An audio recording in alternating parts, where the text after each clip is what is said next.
Hi all and welcome to STEM to Violence. STEM to Violence is a non-profit organisation that looking to empower youth through STEM away from crime. My name is Fernando and today we'll be talking to Derek Harris, who's joined us from Scotland. Hi Derek, please introduce yourself. Well, my name's Derek Harris, and I'm the operations manager at Skyrora. We are based in Edinburgh, and we have sites over Europe. And my main role is to help the company on a day-to-day basis get all our parts moving in the right direction to allow our engineering team to have our rockets going into space to launch satellites. Where is Skyrora based? Skyrora is based in Edinburgh. We also have workshops just on the outskirts of Edinburgh. We have our R&D locations currently in Slovakia and in Dnipro in the Ukraine. What is interesting about Dnipro is it was actually called the Rocket City, and it's where a lot of the Soviet vehicles were built back in the 60s and 70s. So there's a big heritage there for space. Tell me more about the vehicles Skyrora has. So Skyrora has a suite of vehicles. We went from a de-risking approach. So what that means is we started off small to get bigger for the vehicle that you can see in the screen at this moment in time, our Skyrora XL. So we had Skylark Nano, Skylark Micro, and Sky High as our developmental vehicles. Then we move on to Skylark L and Skyrora XL. We've also seen that you've mentioned on social media about balloon launches. Tell me more about that. Skyrora has used balloons, specifically high altitude weather balloons, to help gain data, which will help us when it comes to full launch in Scotland. And when are you looking to launch these balloons? Is there a certain date that's taking place, or? So we actually launch balloons quite often. The most recent balloon launch was actually going to be this weekend, but we had to postpone it because of the change of direction of the wind. The unfortunate things with the actual balloons, because they're so light, you're very much, its flight path is dedicated to which way the wind direction is going. So when we were going to release it originally, it was going to come back to where our workshop was approximately and allow us to recover it. But because of a change in wind direction, it would have actually went out into the North Sea and we would not have been able to recover it. So these sort of missions happen quite often for ourselves. Skyrora as a company, what are they looking to bring to the community going forward? We realise by doing our outreach and our education programs, we are A, helping people know more about the space industry, but B, also hopefully getting people to know we exist and be able to gain them for recruiting in the future. After all, if we can get a reputation so people know us like SpaceX and be the Scottish SpaceX, who wouldn't want to work for them? Derek, you in your role, how does it feel to be part of Skyrora, waking up every day to go to work? We've become quite a family over the last few years, and it's something that we sort of foster and move forward with it. That sort of sense of drive, well-being, and sort of looking after each other. So for me, waking up in the morning, there's just no other feeling that I would rather have. Derek, what would you tell a young person if they wanted to be part of either Skyrora or join the industry? What things would you tell them? There's now different routes into this sector. So you will have your graduate roles, your engineering roles, things like this. But at Skyrora, not everyone is a graduate. Myself, I came from sort of originally one of my very first jobs was customer service. I worked in Argos, and my skills from there took me into finance and then went there. So it's not your normal route into space. If you look at our merchandise store, you'll see that we have designers who design our t-shirts for people in jerseys and such. So there's so many different things for what people do. Even some of our music, some of our videos, if you look at it, we have people that comes music, which goes onto our videos. So there's so many different routes into the industry. People just need to stop thinking the space industry is just for full-on graduates and engineers, there are roles for other people in there too.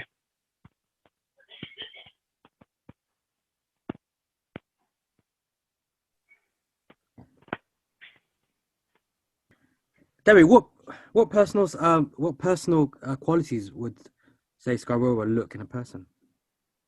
We look for resilience. And I think you just have to look at the recent SpaceX launches where you saw not all of them have been successful. In this sort of industry, you're always going to get a knockback. Anything that you do with engineering, there will always be challenges that come up. And it's having that resilience to sort of say, that didn't work. How do we fix it? How do we move it on? So resilience is a big one with that. So even if you get knocked down, get back up again. Just keep going at it. Other personal qualities for that, I would like to think creativity, because creativity in that regards as well. And this can be in all roles, whether it's engineering or whether, as I said, it's in merchandise and things like this. You can be creative with engineering. You can think of a different way to do something which may have not been thought of before. You've got to remember the likes of rockets have basically been following the same blueprint for over 50, 60 years. So it wasn't until SpaceX came forward and said, maybe we can land the rocket again. And that was someone's idea and creativity to think about landing the rocket again. So I think the new space is really going to be resilience and creativity going forward. With the upcoming launches, do you see any environmental challenges? And if there is so, how are you is there anything you're doing to overcome that? That's an excellent question. I think it's really, really at the forefront of the industry now when we talk about the environment. There's no point us launching satellites into space to look down on the Earth to see the ice caps melting or to try and predict tsunamis, earthquakes, or basically your Earth observation. So if we want to launch, we need to do the same thing. So if you look at some of the older launches and some of the overseas launches, what you may see is big puffs of smoke or orange clouds. These aren't great. These are various emissions, chemicals being emitted into the environment. So at Skyrora, we have actually looked at trying to reduce our carbon footprint in that regards. So we use an oxidizer called hydrogen peroxide. So basically, if anyone wants to dye their hair, about 3 or 5%, you can get that in any chemist, and it'll bleach your hair blonde, and you can go around looking like Eminem. But when you put that up to 98%, it's super, super strong, and you basically take your own oxygen with you when you're going to space. So what happens is with that oxidizer, it goes across a special catalyst, it gets super heated, and the extra oxygen comes off to burn with another fuel, which is kerosene. And what is left then is H2O, or to you and me, water. So because it's burning, it's at such a high temperature, it emits steam, and that means the only other emissions can come from the actual fuel that's burning, which is kerosene, which you have a little bit of carbon dioxide, carbon monoxide, and sulfur. So that sounds good, but it's still not perfect. So what we did is we have invented Ecocene, which is a kerosene substitute, which is made out of previously unrecycled plastics. So you get your new TV, your PlayStation, Xboxes, and it comes with the polystyrene. That gets put in the bin and for recycling, but only 2% of that actually gets recycled. So we can take that or the black wrappers that go around farmers' hay, and we can turn that into actual rocket fuel. So for every 1,000 kilograms of plastic we recycle using this process, we get 600 kilograms of fuel, and that it comes out as a little bit cleaner. So you get a better characteristic on the burn, so it means it's a bit more powerful, and it actually has less of the emissions. So it has less on the carbon monoxide, dioxide, and the sulfur. But what makes it even better for us is the fact that we use a proportion of only 1 part kerosene for every 6 parts of the oxidizer. So basically, out of our emissions, 6 part of it is water, and only 1 bit is the sort of the dirty emissions as such. So it helps to make the vehicle that bit cleaner. And this was a choice that we took on purpose for the company.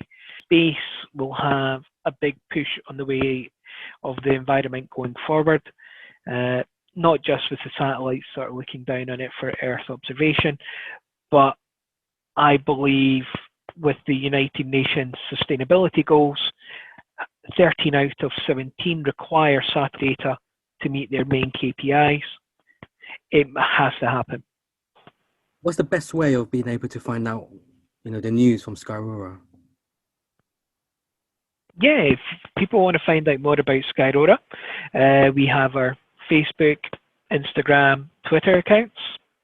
And these will give you daily updates normally in that regards. We have a lot of videos on YouTube, including engine testing and some of our previous launches.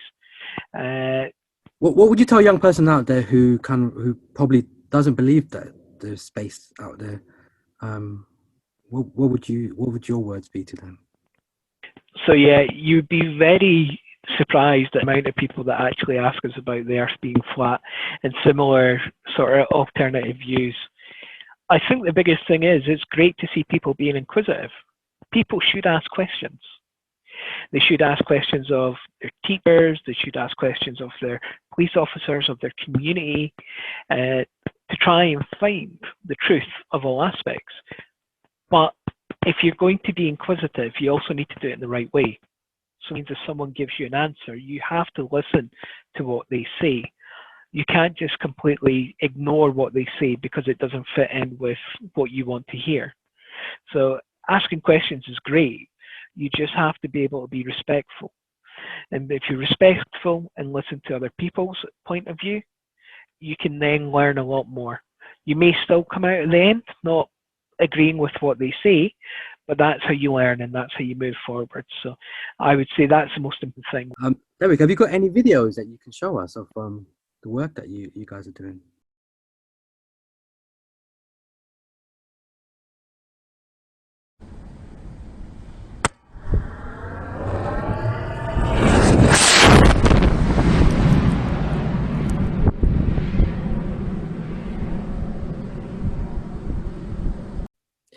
Thank you so much, Derek. That was an amazing talk. If anyone would like to learn more about Skyrora, please visit them at skyrora.com. Likewise, if you'd like to learn more about our future collaboration with Skyrora, please visit us at stemtheviolence.org. You can also find us on Facebook, Twitter, LinkedIn, and Instagram. Thank you so much, everyone, and hopefully we'll see you soon. Please stay safe.